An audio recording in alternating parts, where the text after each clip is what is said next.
spent many years as a professor. And at that time, he really engaged in string theory and made many famous contributions to the so-called second superstring revolution and other subjects, including matrix models, D-branes, non-commutative geometry, more recently the landscape problem.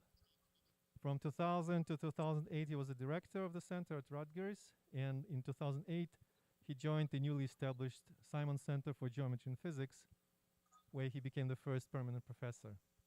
So from 2012 to 2020, he was a researcher at a private hedge fund, Renaissance Technologies, and in 2020 he returned to science, although he never really quit. And now he's at Simon Center, but he is a long-term visitor at Harvard Center for Mathematical Sciences and Applications. So computer science and mathematical physics are two great passions of Mike, and he was able to join them in his recent research. And today he will talk about mathematics and how artificial intelligence will help us to solve mathematical problems. So Mike, many thanks for joining us today, for accepting our invitation, and I pass the word to you. Thanks, Dmitry, for a very kind introduction. So it's a pleasure to speak to you. I'll be talking about, again, a wide variety of ways that we see, life changing and how this will affect the way we do our research, both on the shorter and I think 2030 already seems like a long time scale. It'd be very hard to make predictions beyond that, but I will try to make some concrete predictions at the end of the talk. So, okay, there we go.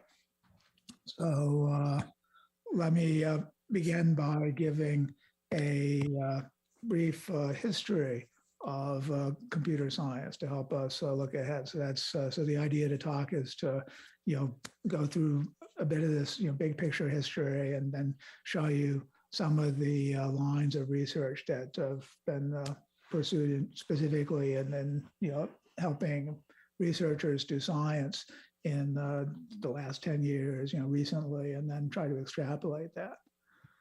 So as you know, the story of the electronic computer is certainly not nearly as old as physics, but is starting to have a significant history. It goes back to the first electronic computers in the 40s, and first developed for their really military applications and scientific computing. And then the pioneering age was really the 50s, when people proposed various other uses of computers. So there's the original ideas that behind the internet and search engines go back then.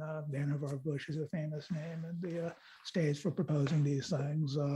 The field of cybernetics associated with Norbert Wiener, and many people developed these theories of active control. Artificial intelligence was started in the 50s. Famous people like Newell and Simon, John McCarthy, Martin Minsky. Excuse me. This term natural computing covers a lot of approaches different from the standard digital computer, inspired by various natural phenomena. So the perceptron, Rosenblatt, cellular automata, Stanislav Ulm. Holland was one of the earlier proponents of genetic algorithms. And so, all this has grown tremendously since then. Of course, the original scientific computation has had a huge impact on mathematics, which we'll talk about. The early work on AI, people were famously, very, very optimistic, and they soon found that intelligence is not just a matter of programming, because the straightforward way to solve most problems involves search, and a naive search that just goes through a tree, like all the possible moves of a chess game, requires exponential time in the depth of the tree. And so it very rapidly runs out. But a lot of the basic technologies, this idea of symbolic manipulation that could manipulate formulas, can manipulate language, of course, was first developed then. Okay, so I'm only going to hit the really the very high points of the history. And the next development that one could compare in importance was, of course, the internet. And late 80s, early 90s, in our field of theoretical physics, famously the archive started by Paul Ginsburg around 1991 with roots and work of Joanne and Cohen and others, bulletin boards distributing preprints. And I like to give this example that demonstrates how these advances just in the media and distribution can make a huge impact on the way research is done. So when I was a grad student at Caltech, I was studying string theory, and this was the mid 80s. This was what was called the first superstring revolution. And it was a frustrating place to try to work because the center that I heard was Princeton and the Institute largely. It wasn't the only place where people did string theory, but it was the center. And the way we would find out about the progress was to get preprints, boxes of papers, sent by the mail.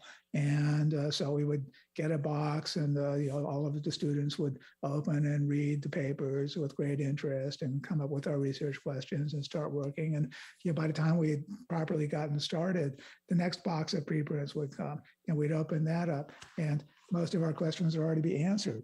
And it was very difficult. And so really to be competitive, you had to be in these centers. But now we can compare that with the second superstring revolution, the mid 90s, which famously I think starts with Ashok Sen's work on black holes and duality. And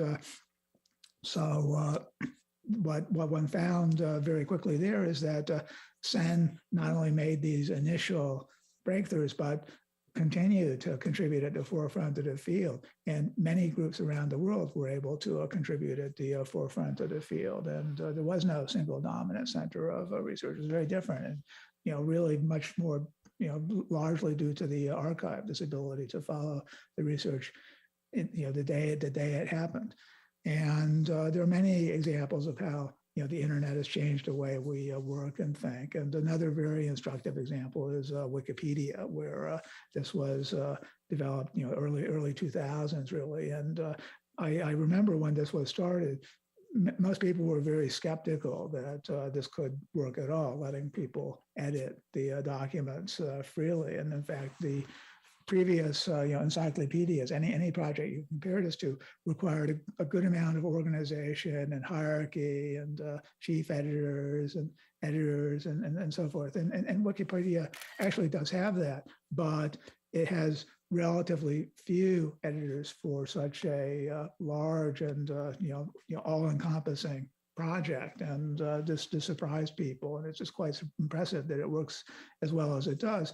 Although again, it clearly doesn't work perfectly. I think if one wants absolutely reliable, validated knowledge, if one wants specialized research results, you can start with Wikipedia, but that's probably not going to be the end of your searches.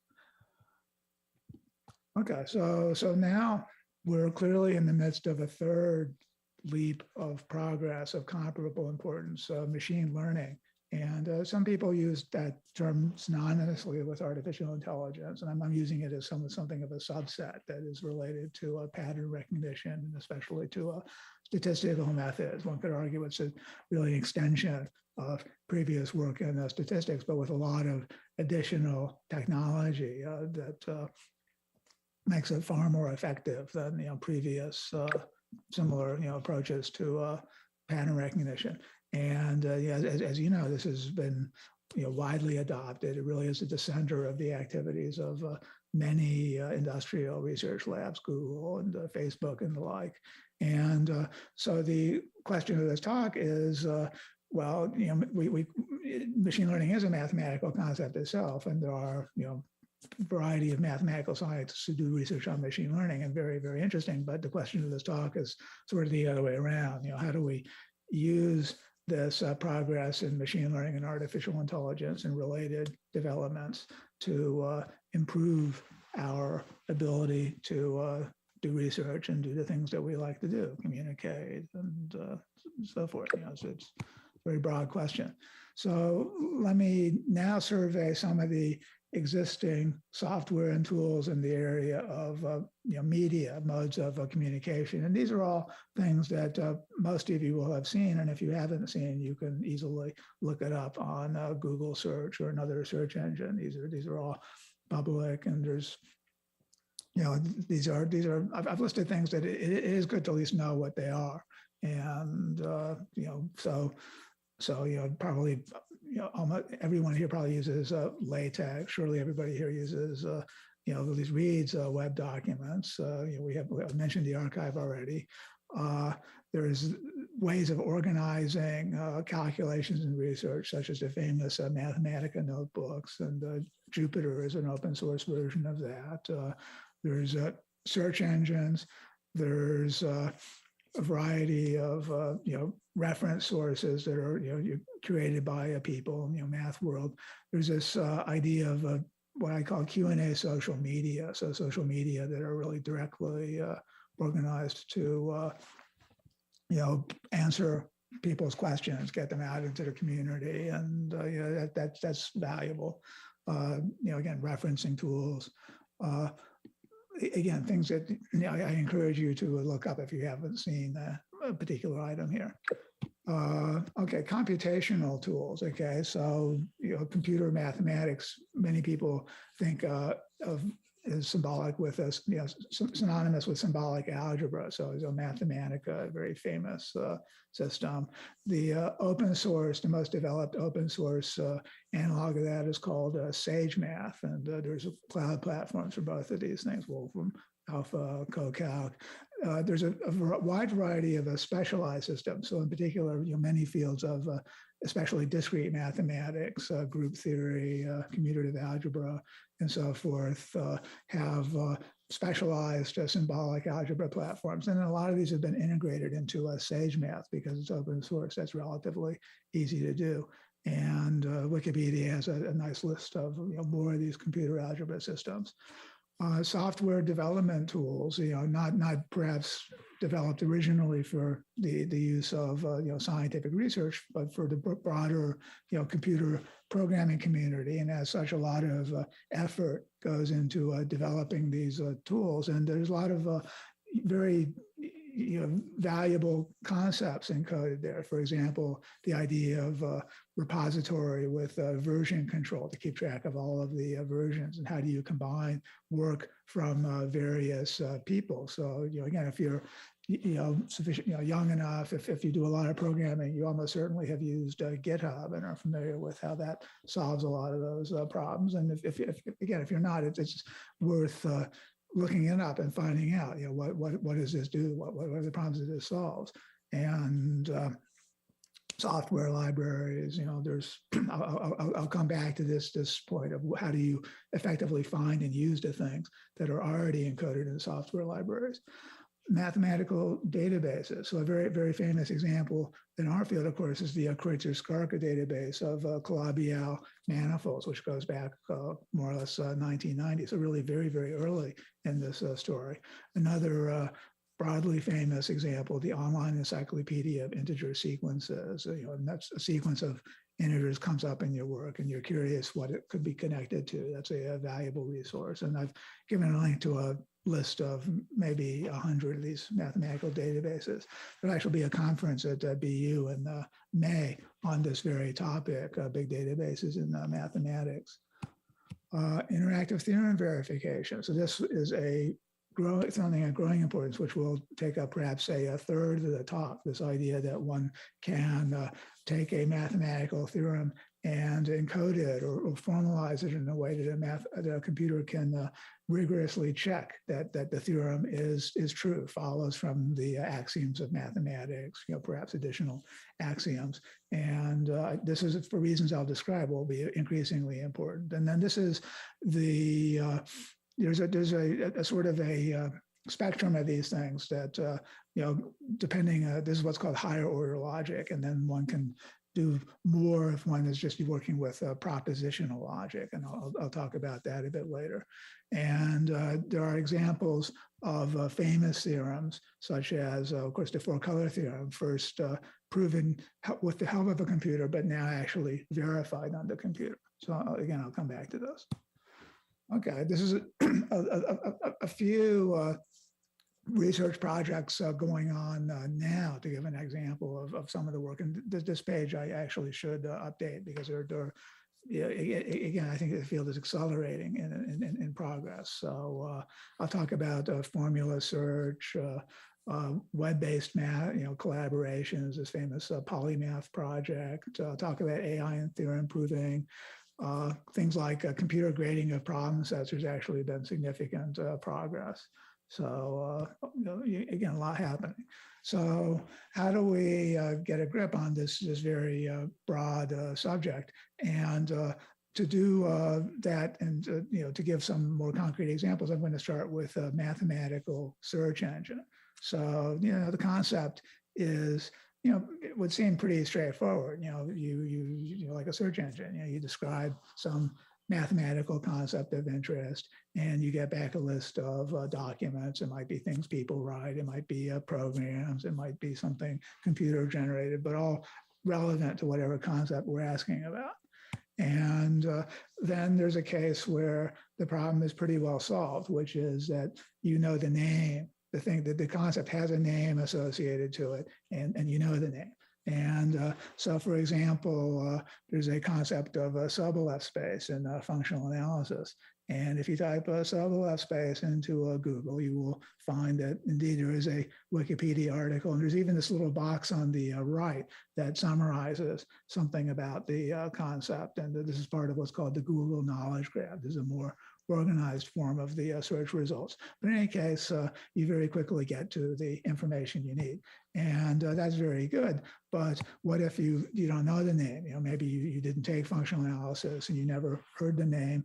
And then the most interesting case, suppose you invent a new concept. You have some new class of functions, but is it really new? Functional analysis is not a new subject.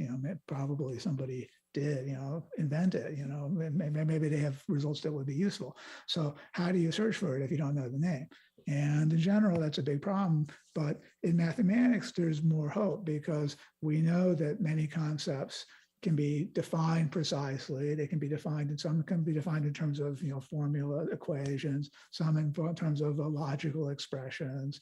And so there is a way of defining a concept, and then in principle one could search based on the formula or the concept. So how well does that work? And so when I first wrote this talk about 3 years ago, I looked around to see who was somebody doing this, and I found this very interesting website, which is actually implemented in Brazil, www.searchonmath.com.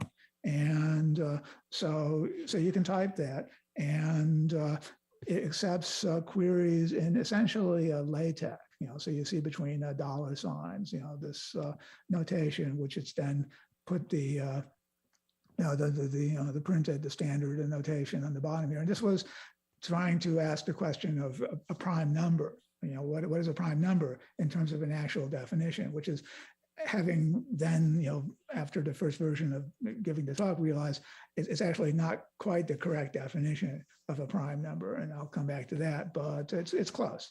And I typed it in, and this was the first result I got back then. In fact, I think you get a different first result now. But at the time, I got, by definition, how is a prime number represented? It's a question in Stack Exchange, which is one of its data sources, its corpus, and indeed it was the correct definition. You can see part of it over on the left there. So that was a success. So it seemed like formula search is a doable thing. And then now here's the example for the sub-Left space. So this is an example of a sub-Left space of functions. It's a space of functions, a set which are both in the L2, and the derivative of the function is in L2. And that's maybe the simplest case. You type that in, and you get a situation of Nuremberg-Sollenbeff embedding question. And you see that, well, yes, it is the right thing. It didn't literally give the definition, but it certainly was the right topic and they give a name, Sobolev, which I could then use in a subsequent search. So I count that as a success. So that was pretty good.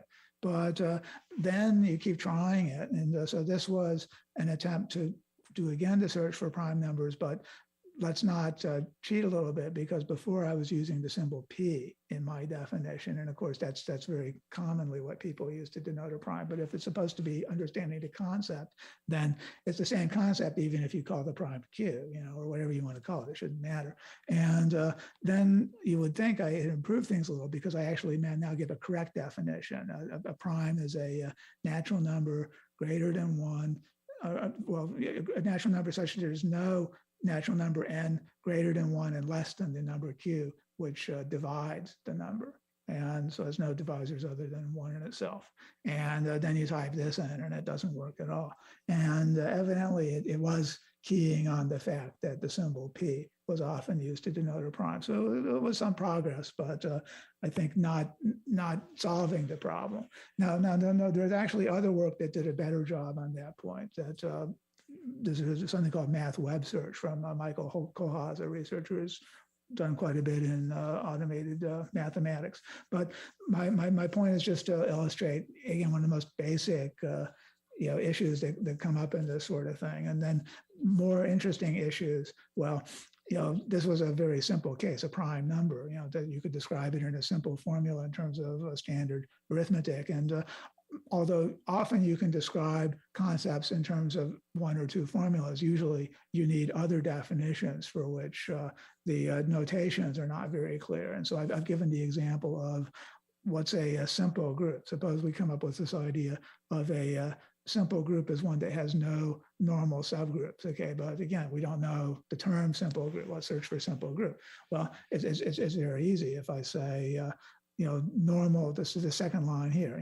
if for every subgroup of G called H, the normal, if H is normal of G, that implies either H is the trivial group or H is the entire group. So very much like the definition of prime, of course. But whereas that definition for divisible is pretty well known, although maybe not even everybody knows that, there's definitely not such a well-known definition, notation for the normal subgroup of a group. Okay, do you say normal H comma G, maybe? Do you say normal G comma H? If you look at a group theory textbook, it's actually this little triangle on the side of the last line here, H triangle G. That's what the notation they use for normal subgroup, which is, again, very good if you know it. But, I didn't remember it when I was doing this. And so that's another, again, mathematics is this very deep structure, but that means that every layer refers to many concepts from the previous layers. And do you have to know exactly how the computer notates and refers to all these things or not? That tends to be a very big and common problem in this business. Okay. And at the very least, even if we get this notation thing straightened out, it means that there's lots of preliminary definitions that have to be put in to express mathematical concepts. And I'll talk about that issue.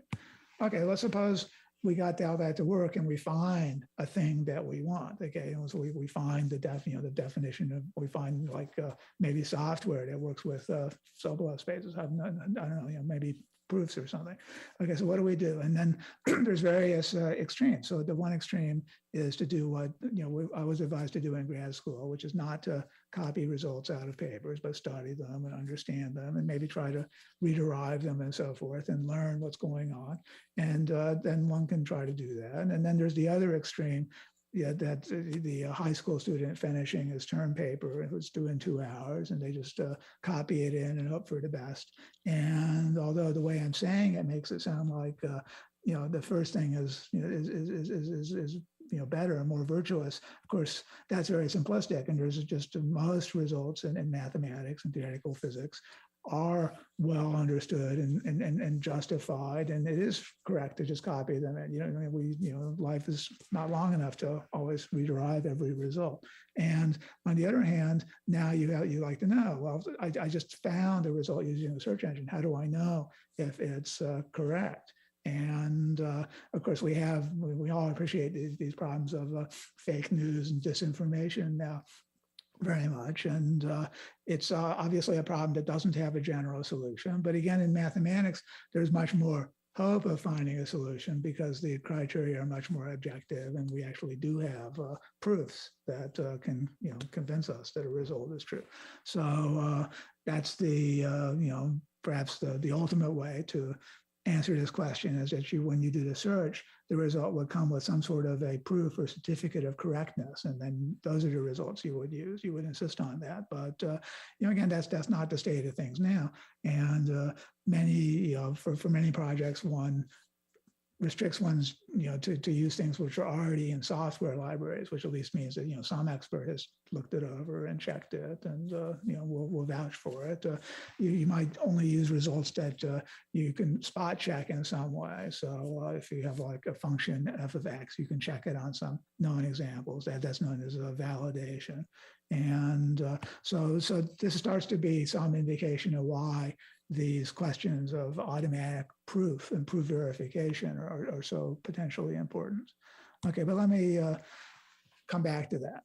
Okay, so again, it's a broad topic.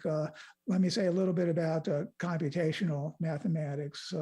And again, this long-standing tradition of Gauss and Euler and Ramanujan and so forth. And then many important discoveries were made soon after the introduction of electronic computers. A famous example, the Birch-Swinnerton-Dyer conjecture in the number theory was actually based on numerical calculations. And this continues. We actually just had a workshop with Drew Sutherland, one of the leading people of the Simons collaboration on computational number theory, explaining work that did, in the same spirit as Birch-Swinnerton-Dyer. This was the way that chaos theory basically was invented. It was impossible to really guess at the right concepts for understanding dynamical systems without doing extensive numerical experiments. So, very, very important use of computers, which clearly will remain important. And so how will this change? How will this known, successful application of computers change by 2030? And I'll talk about a few ways that it will change. And the most obvious being that computers continue to get cheaper, although there is still, Moore's law has, in a sense, which I won't go into, has the original motivations running out of steam. In the larger sense, Moore's law continues, and the amount of computational power we have available continues to grow very rapidly. It can't keep growing exponentially, but it can keep growing rapidly. And it's fair to say that if you could solve a problem using computers, 1,000 computers now, you could solve it with, the one available computer by 2030. That's the Moore's law statement. Let me talk a little bit about the SAT solver, the most, again, basic idea of this computer theorem proving. And this is a technology that can prove statements in propositional logic. So you're given a bunch of variables that can be true or false. You're given a bunch of statements made out of and, or, and not, combining those variables. And then there are very powerful programs to solve sets of millions of these clauses and or generate a proof that there's no solution. And I've given an example here, which is quasi-mathematical. You can sort of state it mathematically. It's the Boolean Pythagorean triple problem. So you're given the numbers from 1 to n, the integer, the positive integers from 1 to n. Can you divide them into two subsets, let's say red and blue, such that neither subset contains a Pythagorean triple? So for 3 squared plus 4 squared equals 5 squared, some of the 3, 4, 5 have to be red and some of them have to be blue. They can't all have the same color. And this group, Hoyle, Coleman, and Merrick, showed using SAT solver that this is possible up to 7824. And if you try to do it with the numbers up to 7825, they came up with a proof that this is impossible. And the proof is, in fact, computer-generated proof, which is 400 terabytes long. But I think it's no longer the world's longest proof, but it's certainly very long. And in this case, it's pretty clear how you would encode this problem, because you would take each number, let's say 1, and you would say, well, if 1 is red, we'll call that true. And if 1 is blue, we'll call that false. And then for each triple, we get a logical expression basically encoding this statement that not all 3 of those integers are the same color is a statement in terms of those 3 Boolean variables. And then you get this big set of equations, which is what this thing can do. So this is very powerful technique for a certain class of sort of combinatorially intricate problems. And I've given, let me see, I've given some more examples. And there's a group at Waterloo that specializes in this. So this is a recent review, the link. It's called the Math Check Project. So there's, let me, again, I'll make the slides available and not spend a lot of time reading them. But one of the problems that a great deal of attention has gone in the computer science community, and they didn't solve it, but they made progress, is can you multiply 3x3 matrices using fewer than 27 multiplication operations? So if you do it the way you learned in school, it would take 27, but it's been known for a while that you can do it with 23.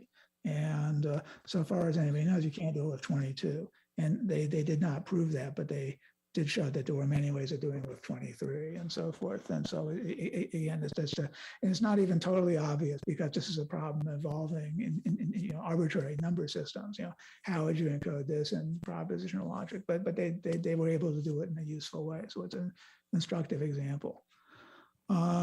Neural networks, again, one could really give a whole talk about this, and one could add examples such as the famous now DeepMind AlphaFold, and there's a lot to say about this.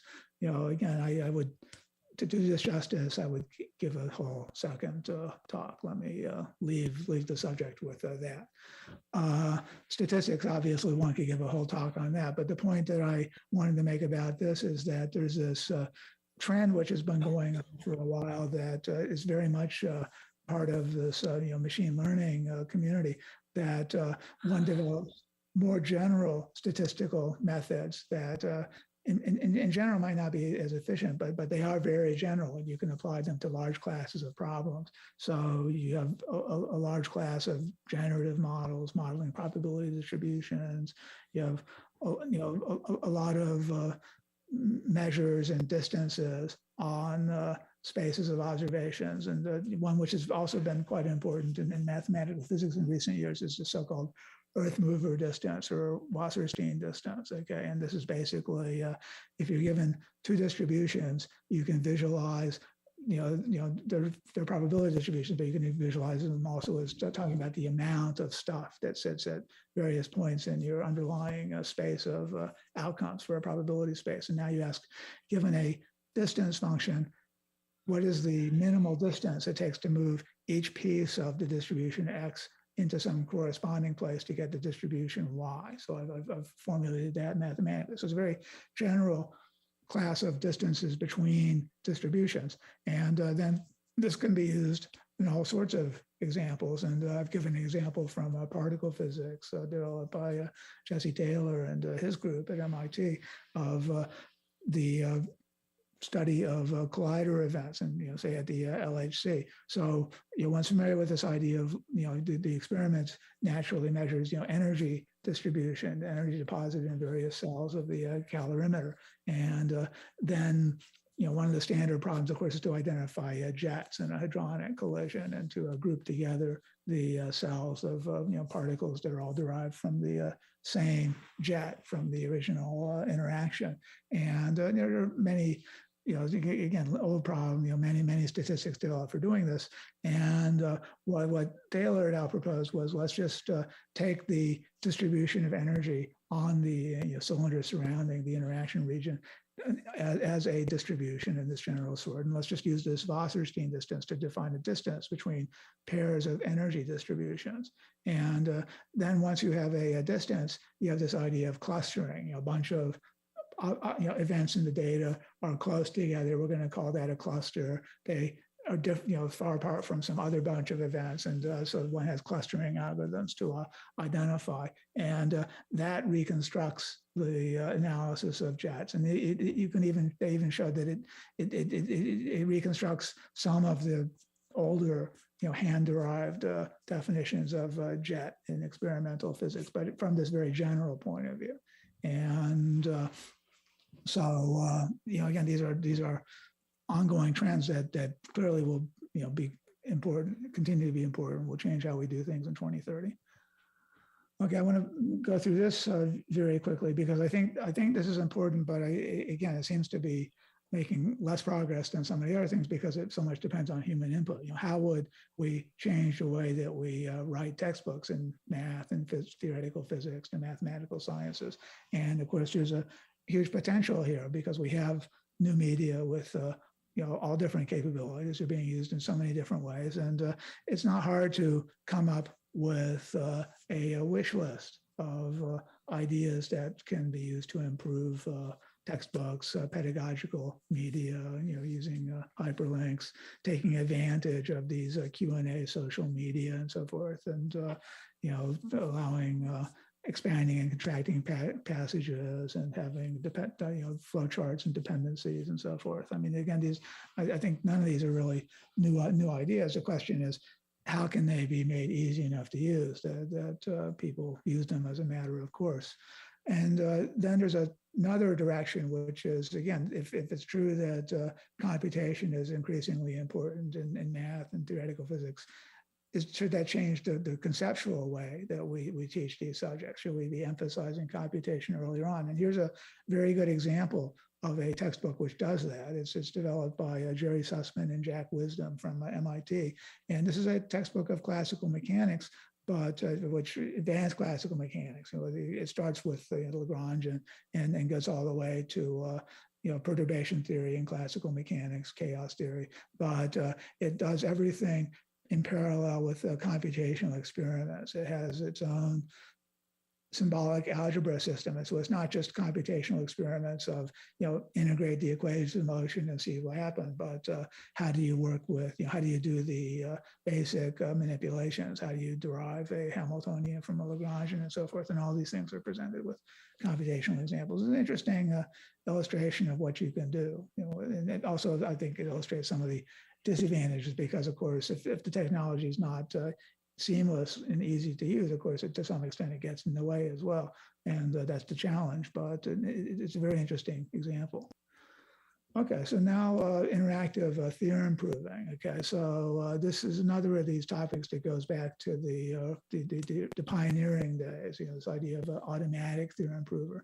And gradually it developed in different directions, and there's a whole subfield of computer science called formal methods that is this computers checking or deriving proofs of various statements. And then it's a very well-funded and much studied field because of the practical value of proving that a program is correct. And so a famous example of this is that in the late 90s, the Intel Pentium processor, they implemented the new floating point standard, and they had actual bugs in the implementation.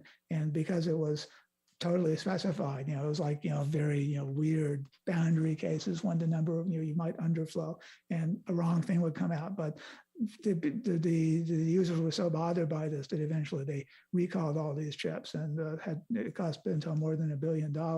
And ever since they take the circuit design for the processor, and they check we're using this type of software that, yes, it has correctly implemented everything, including the floating point. And then, there's a number, many areas where mistakes are so expensive that one wants to spend, quite a bit of energy and money to make sure that the software works. Okay, so just to give an example of what this looks like in practice, this is the definition of a program that sorts a list in one of these systems, which is called COQ, C-O-Q. And I mean, not to spend a lot of time on the details, but the definition is quite readable and straightforward. So a list is sorted. This is the definition. Basically, the order of the elements is consistent with the order in which they appear in the list. And then a sorting algorithm is a function from a list, in this case of natural numbers, so one could generalize, to another list that is producing a permutation of the original list, which is sorted. Well, that's very clear.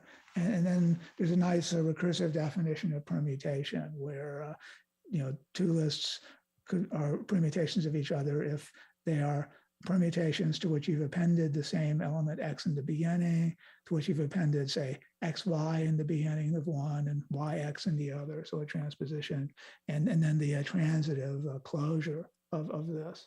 And then this is a subject taught in computer science departments. How would then write a proof that a program actually performs this specification, conforms to it, and so it's that technology which is also now being more and more applied to proving that mathematical theorems are correct. And just to give an example of the state of the art, here's the fundamental theorem of algebra. So in the complex numbers, this is stating that every non-constant polynomial f of z has a root.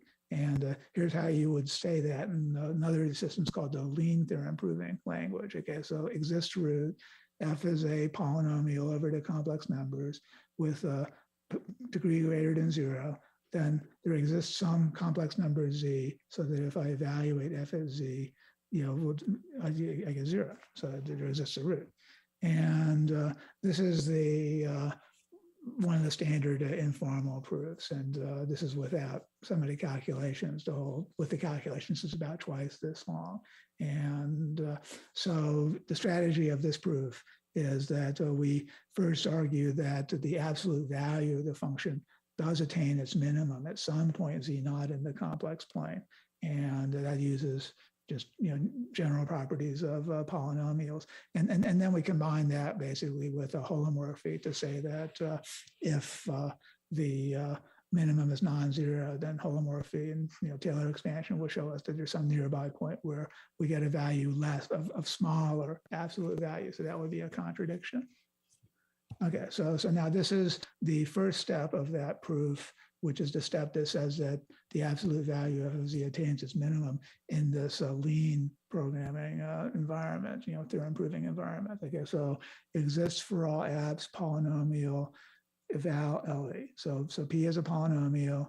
There exists some x so that for all y, if I evaluate P at x and take the absolute value, that is less than what the absolute value of P evaluated at y. Okay, so again, that's a very straightforward, translation, I would say, of the initial statement there. F of z attains its minimum at some point z, there exists that x. Okay, and then this is the proof. And I'm not going to go through it in detail because it's actually not at all easy to read or write. And I'll point out a few of its features. So it is a precise logical statement that constructs a proof. And it is composed of ingredients that each have, again, relatively simple definitions, such as exists for all LE if compact if continuous is a statement about functions.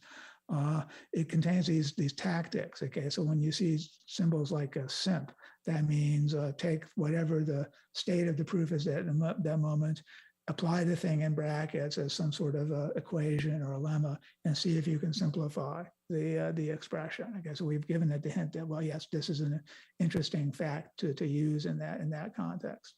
And similarly, RW is a rewrite using a equation that might not necessarily simplify it, but at least rewrites the equation in some way. So we have to give the computer quite a few hints as to how to proceed, and we have to name a lot of intermediate results. So if you recall these problems of remembering the names of normal subgroup and so forth, you have this problem very multiplied by 100. And anyways, this is the state of it, and it does work. Okay, and then in fact it's becoming quite I won't say popular, but there's a sizable group, I'll talk about this a bit more, of people codifying the at this point undergraduate. Of course you can go beyond, but they believe that they will have the undergraduate curriculum of, say, a French mathematics curriculum formalized by this summer. Okay, so it's an active project, but not such an easy one to get into, as you can see from this. I've done this for some months, and I'm not at the point where I can easily read or write this sort of thing, but I do know what's involved. Okay, so the many people for a long time have believed that getting computers to understand formal math is a central part of this project. And for one thing, what does it mean for a computer to understand things? Well, it's up for grabs at this point. But here's a way for it to understand whether something is true in some sense. Okay, and so that would seem very central.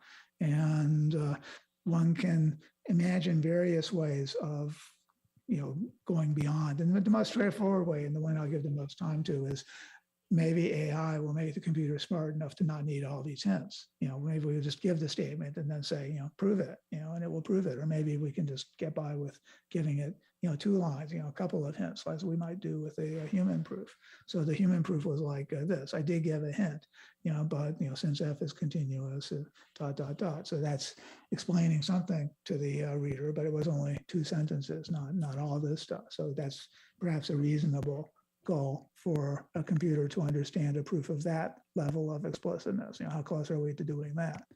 Okay, now another approach which is interesting and developed by Tom Hales, I'll talk about his work by a mathematician in Pittsburgh, is to make an online repository of the statements of a large number of true facts and leaving out perhaps most of the proofs, and then produce a repository sort of like the archive, but where you can state the results of your paper.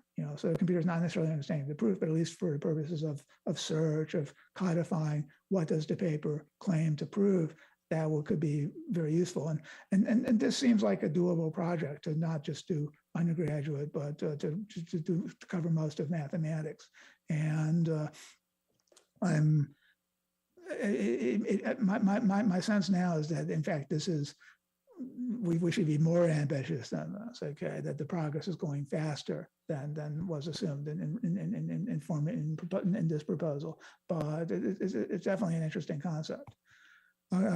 This is a list of some recent projects that have been done. Again, this group of about 100 mathematicians actively working on this, and the most famous, and let me just mention this, is something called the liquid tensor experiment, which was a challenge by the mathematician Peter Schultz, who's a Fields medalist and famous for inventing what's called perfectoid spaces. And he has a new development, which he calls condensed mathematics. And let me not even say what that is. It's a way of sort of unifying analysis and algebra. And one of the foundational lemmas was so complicated, the proof, that he was not sure. And he challenged this community of theorem proving mathematicians. Can you get the computer to verify my proof? And they did it. They did it in about 6 months, led by a man named Johann Kummelin in Germany. So this is a tool that can be used for the cutting edge research mathematics. In the case, again, it takes time and effort, but in cases where the proof's not obvious, it really would be worth checking. It has been done. Let me, I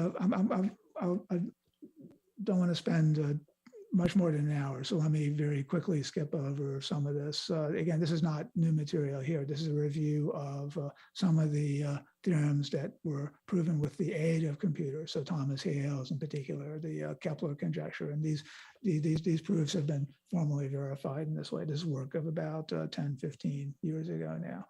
And famous example of a proof where people have not done it all on a computer, and this is perhaps the #1 thing on the list of what should we put on the computer: the classification of the finite simple group. So that was proven. The proof is very spread across the hundreds of research articles. There is a set of 12 volumes, which are supposed to be, I think it's a little delayed, but it's in a couple of years supposed to be a second version of the proof. It's already something like 6,000 pages long, this proof. And so this is certainly something where you would hope that computerization would help.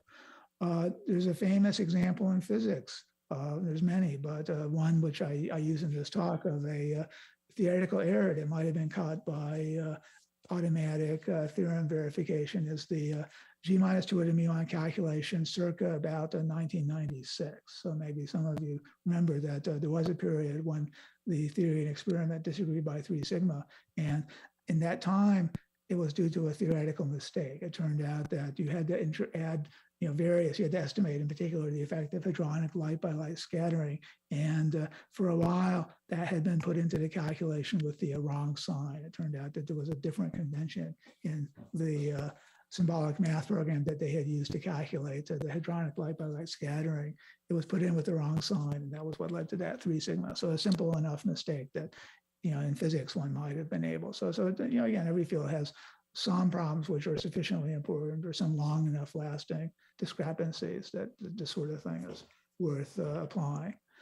Okay, AI and theorem proving. Okay, so this is actually one of the challenges that the leaders in the machine learning, people at OpenAI and DeepMind and Google work on, because it again seems like a very central problem to get the computer to be able to generate proofs, to verify proofs. And so the working analogy for a good part of this work is that making a proof is like playing a game of solitaire. And you definitely, one element of the analogy is that there's a clear set of states where you win. You complete the proof, you prove the last goal, and that's it, you won.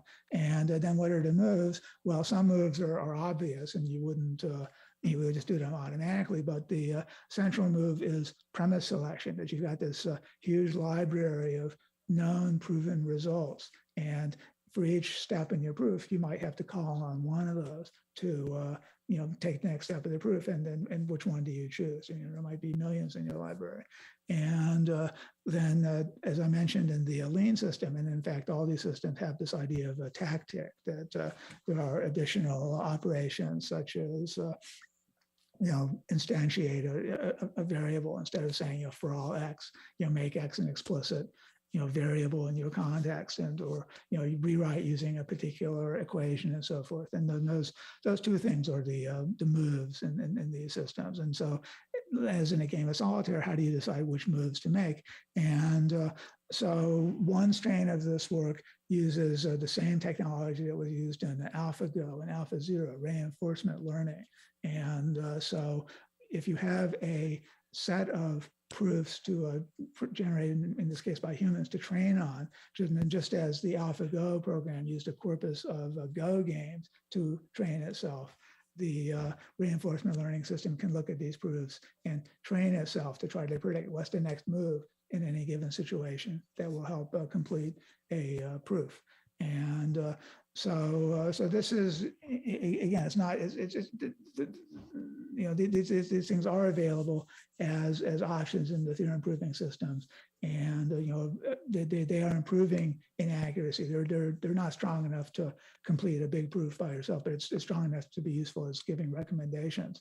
And then another set of developments, I don't have the slide, but I'll mention, is based on the language models such as GPT-3 and the rest. And this is another technique for predicting, just as you can predict the next word in a text and generate texts which look surprisingly realistic, so too you can predict the next, say, tactic or token in a proof, and use a language model to do that. And that approach is also having a good amount of success.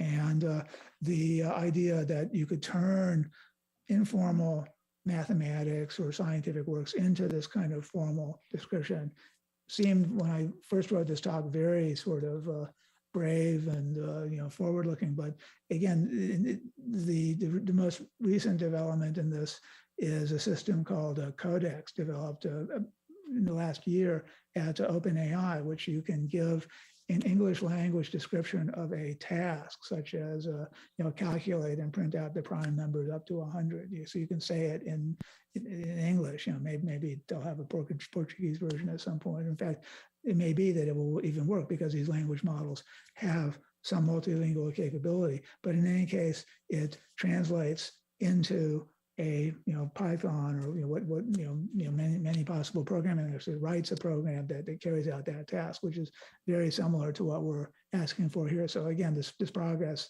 is certainly outrun the slides I've written, and is going more rapidly than I predicted.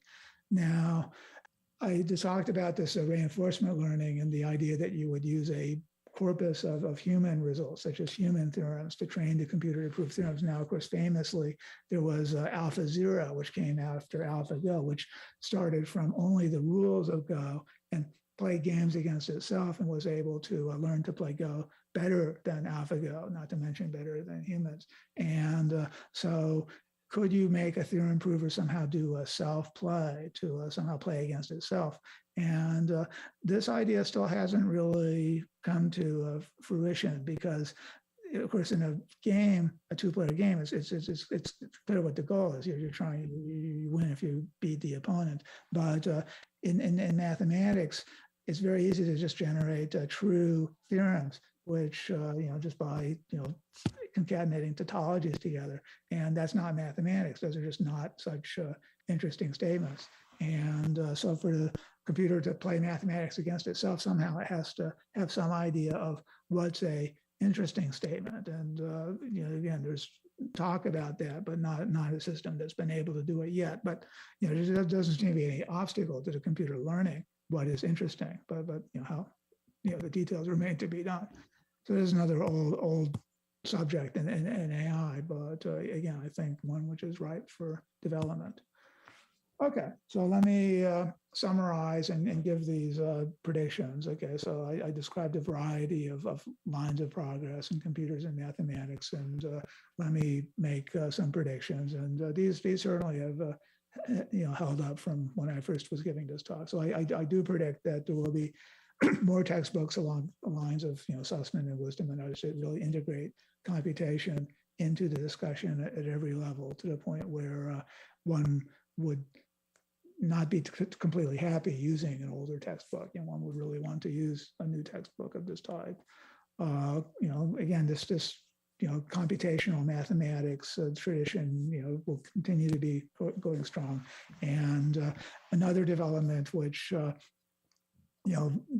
clearly deserves to be discussed is mathematical conjecture based on machine learning. So a flagship paper by DeepMind and Nature from last December is a very good example in which they were able to make conjectures in number theory and knot theory and representation theory. And in fact, not as much of this type of intricate combinatorial search, but conjectures of somewhat more conceptual significance by combining the sort of data analysis of databases, say of knots, with close interaction with expert mathematicians looking at the conjectures and trying to decide, could I prove this? Is this interesting?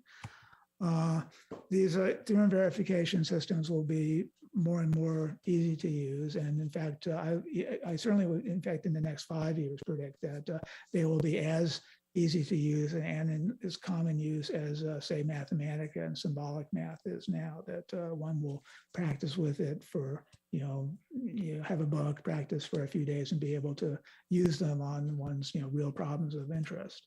And so that's, again, that because of this automation, partial automation of the theorem proving. This large database of formal mathematics is being created. As I said, this year, the undergraduate math curriculum will be formalized, and graduate math curriculum in the coming years. The community of doing this is growing. Something which doesn't exist, and I do predict will exist by 2030, is this sort of semantic, mathematical search for concepts. And the real test of this will be where you type in your concept in your particular field, physics or whatever, and then the computer comes back with an answer that, well, here's something that's related, and it's in some other field of mathematics that you didn't even know about. And it's not totally obvious that there's a relation, but of course there is a relation. And so that will be the real test. And I certainly predict that will happen by 2030. Something which related to this, again, kind of goes with another talk, is the ability, once you find code that is solving a problem of interest, how do you integrate it into your project? To be able to do that semi-automatically, what I call semantic integration, is, I think, something that will exist by 2030. And let me finally throw out a prediction about the question that everybody would ask, which is, well, will the computers invent or prove any mathematical result on their own. Will they in some way reach what level that we could compare with humans? And I have a sort of a nuanced prediction, which is that the frontier right now of AI is to do logical reasoning in general problems posed in natural language. So as you may have heard, these language models such as GPT-3 are remarkable in what they can do with language and generate language. But if you type simple logical word problems into them, they are not good at logical reasoning. And this is something which is now, I think, probably the top focus of research in AI.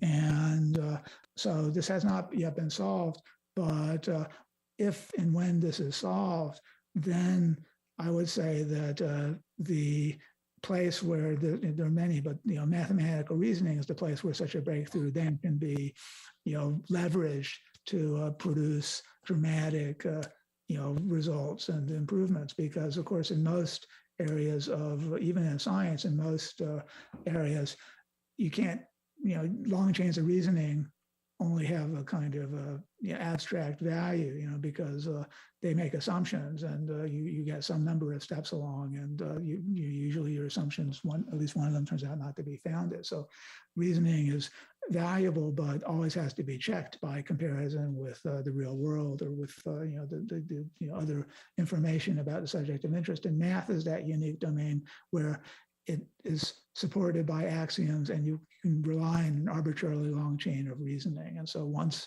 the computer can reliably make individual steps of reasoning, with 99.99% accurate reliability, whatever that means, then the computer in principle will be able to go arbitrarily far in mathematics. And I would predict that once this breakthrough of the ability to do basic logical reasoning is made, that 10 years in the future, and then we'll have something comparable to a human level of computer mathematics. So that's a final prediction for this talk. So let me thank you for your attention, and open this up for questions. Well, thank you very much, Mike, for this great talk. And let us thank Mike for his talk. Please raise your hand in Zoom or in the auditorium if you have a question. We also enable the chat. If you have a question, you can also type it. Let me maybe start with a question. So this is about proof of theorems. As far as I understand, so there are several problems. First is standardization of the language, and the second is proof itself. So if let's say I have a theorem that I want to prove, so is there a classification that would tell me how I should approach the proof? So is there classification of type of theorems or methods to prove this? Well, I mean, sort of, because there are these few well-developed languages, and the one which is definitely the most momentum and seems adequate for expressing all of mathematics in principle is this language called Lean. It's the most recent. It includes more or less all the capabilities of the previous ones. It has the largest group of users. But then usually, again, mathematics is built on this, tower, this very deep structure of definition depending on definition, all the way down to axioms and set theory, or in the case of Lean, what's called type theory. And so if the definitions of the basic concepts that you use in your work are not already formalized, it tends to be a lot of work to get up to that point, right? So when I started doing this, my original idea was, I'll formalize something in perturbative quantum field theory, like the definition of a Feynman diagram. I mean, how hard can that be? And it turned out that it was too hard, because it just required basic algebraic manipulations on the integrand, which were not in the system yet, were not proven to exist. And then I said, oh, okay, someday people will do that. I'll formalize a Lie group. And then it turned out that even that was hard, that although, there were manifolds, but there was hardly any of the additional structure, like the exponential map, any of this stuff, and now that situation's been improved, and there is a definition of Lie group, and there are some results about Lie groups. but I think the basic classification at the moment is not a priori or deep classification. It's just the one of, are the basic concepts that I'm working with already in this library and formalized or not? And then that's what the subsequent development would depend on. If it's there and you can work with that, then you work within, kind of that section of the library. You learn those proofs and definitions and you work with that. But then it all is using within the same framework. That does the value of this framework called dependent type theory is pretty well established, although there are alternate people that work on alternatives. For example, there was this framework called the Homotopy type theory, which was invented by a couple of groups, and in particular, the famous mathematician Vladimir Voivodsky. And it has some advantages, but to make a long story short, if you're doing homotopy theory, it's very advantageous, and if you're doing most other subjects in mathematics, it's not so much better or worse than the more conventional starting point. And so people stuck with, again, not set theory, what's called dependent type theory. But from the point of view of classifying the theorems as to the underlying framework, basically all of mathematics can be worked out. You can work within the same framework, just as, in the in previous work on foundations of mathematics, almost everybody starts with Zermelo-Fraenkel set theory, the ZFC axioms, and all of mathematics can be formalized using it. Okay, thank you. There are other questions? So Tiago, please. Yeah, thanks a lot for the talk. I have a question about this AlphaGo and AlphaZero. Yeah. First, how long does it take the training? And also, if it starts from zero or if it starts from some library? And I know that, for example, this AlphaZero, there is a similar one that is Lila0, that I think it's an open code. Is the performance very different, or the algorithm different, or something like this? Okay. Yeah. Okay. So the original AlphaGo started from this human library of something like 100,000 Go games, and then the subsequent AlphaZero really started from only the rules of Go and almost nothing else. I mean, there are some choices in how particular neural networks are arranged and the algorithms, but really nothing specific to Go. And the same system was able to learn to play chess and to play shogi and so forth. So really nothing specific to the game of Go. And then this question of how long the training took depends very much on how many computers you have. And OpenAI has this great advantage that they have really hundreds of millions of dollars of dedicated computer power. And they report that they trained AlphaZero in 4 days, but they trained it using like hundreds of TPUs, systems which are the at the time the most advanced system, which would probably cost $50,000 for each of these things. So they used $5 million worth of computer for 4 days to train it. So I mean, that's perhaps a more useful measure. And this competitor, the LilaGo, I did look at it. I looked at it like a year ago, and it uses essentially the same algorithm because DeepMind did publish the algorithms. I don't think they published their source code, but they did publish enough about how they do it that it's claimed to be essentially the same. And I was told by Facebook that they had also were able to produce the same thing with. And Facebook has the same computing power, so they were able to duplicate the AlphaZero. But the open source, LilaGo relies on the users to run it. And so, at least at the time, a year ago, and I suspect it's still the case, people had not spent the hundreds of computer or CPU hours and on $5 million worth of computers, and so it doesn't do as well. Entirely for this reason, that it was not able to play anywhere near the same number of games against itself. And the AlphaZero has I forget the exact number, but it played many millions of games against itself. Far more games than have been played in human history, I think. So from that point of view, it's maybe less surprising that it would do better than humans. But it's a very interesting comparison. And there's actually a very interesting article by, you can look it up under Demis Hassabis, the head of DeepMind, because he's a co-author with a well-known chess grandmaster, I think, Kravchuk, and they analyze the play well, they analyze a couple of things. They analyze how does the AlphaZero play chess, and what will happen if you change the rules of chess in various interesting ways. Like suppose you're not allowed to castle, how does that change the game? And they're able to say very interesting things about that. So those are papers on the archive. They can give you some sense of how do these systems work and what governs their power. What can you learn about chess or Go? Does that answer the question? Yeah.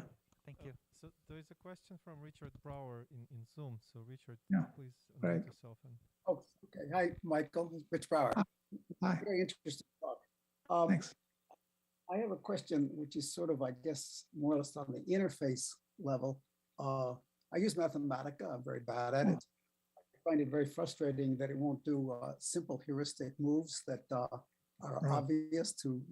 Right. So my question is go back to your example, for example, of the complex root.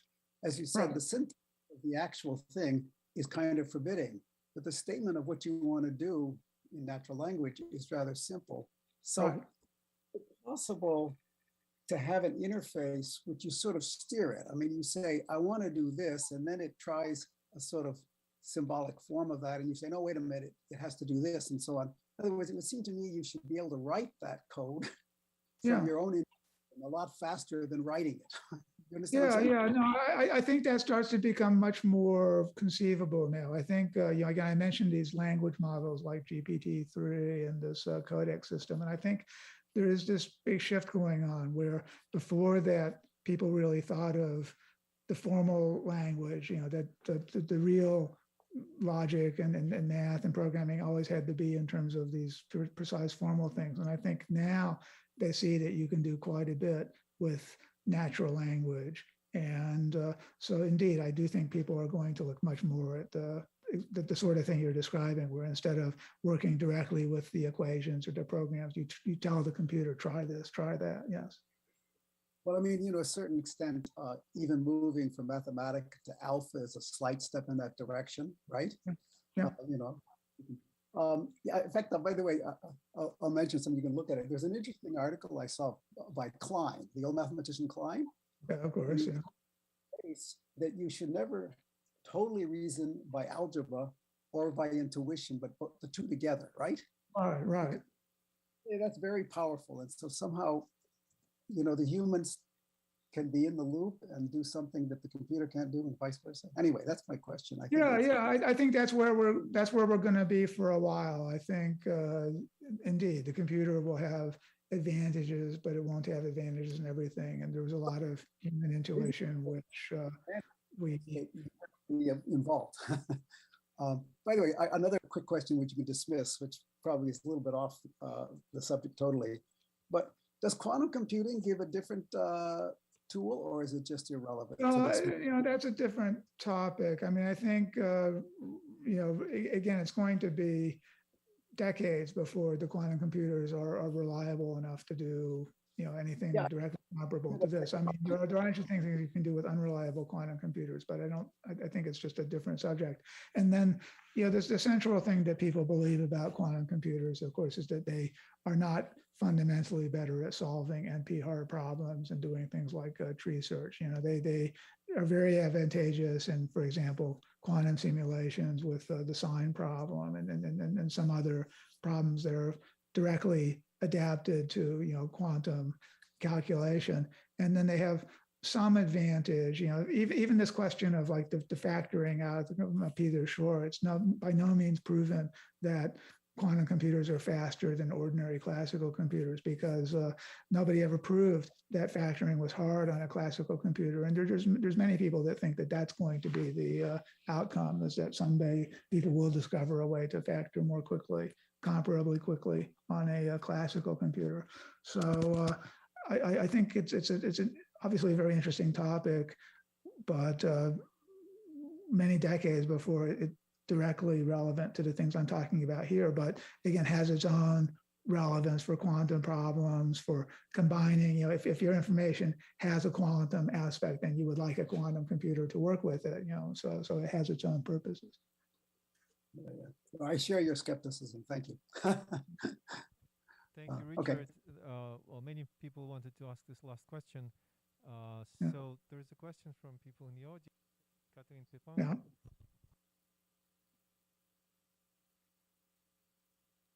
Okay. Well, yeah.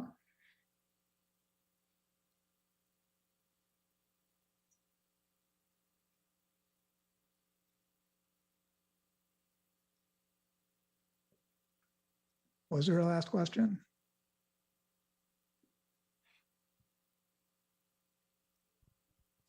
Sorry, I think we had the microphone off. So just a moment. Yeah, yeah. Sorry, I ask again, so now it will be fine. The question is a bit the same as the one was asked to you before, but not completely. Do you think that the techniques you develop with AI might be used to the quantum computing codes, like developments of error correction codes or things like that? Or is Well, really yeah. very far away? Well, in the same way that, again, I mean, these are very general purpose things I'm talking about in AI, and you could try to attack any mathematical, any theoretical physics problem using them. And so in that very broad sense, yes. I mean, I don't know that there's a specific value of them, but the general value, certainly yes. Thanks. Yeah. Okay, so I will answer one of the questions in the chat. This is about this talk. It is being recorded and it will be made available in the YouTube channel of the Institute. We'll put the link on the webpage of this talk. So the next question is from Maximilian Manko. So if you cannot, you can ask your question yourself by unmuting, or I can read it. So. Well, let me read it. So the question is, do you expect that some new approach to mathematical formalism could emerge from analyzing how computer programs process abstract mathematics? Could we seek new forms of geometric invariance or algebraic structure, which while less intuitive to us, could be better handled by, say, NNs? Could it give us valuable insight into how to formulate our theories? So I'm not sure. Yeah, that's an excellent question. That is one of the most interesting, philosophical questions about this. Is that will computers want to think about mathematics the same way we do? Will they think about it in some way fundamentally different, better? There's all sorts of opinions about that. It's really, again, until I think the computer has some more ability to, prove, to invent, to pose problems and to invent theorems and prove them automatically. It's hard to really say anything. I mean, one scenario that's been held out for a very long time, and I remember reading it in, Douglas Hofstadter's book, Gödel, Escher, Bach, back in the day, is this one where the computer is able to prove, let's say, the Riemann hypothesis, but the proof is this, again, 100 terabytes of logical statements, which make no sense and no human could ever read. And it's not obvious how to, and we're already in a bit of that state, because when you look at a program like AlphaZero, it doesn't tell you how it plays. It has this neural network with billions of parameters, and it's really not obvious how it's making its decisions. And that's a big topic in AI. How do you interpret the way that the machines are coming to their decisions? So that's the one extreme, where the computer is just totally non-conceptual.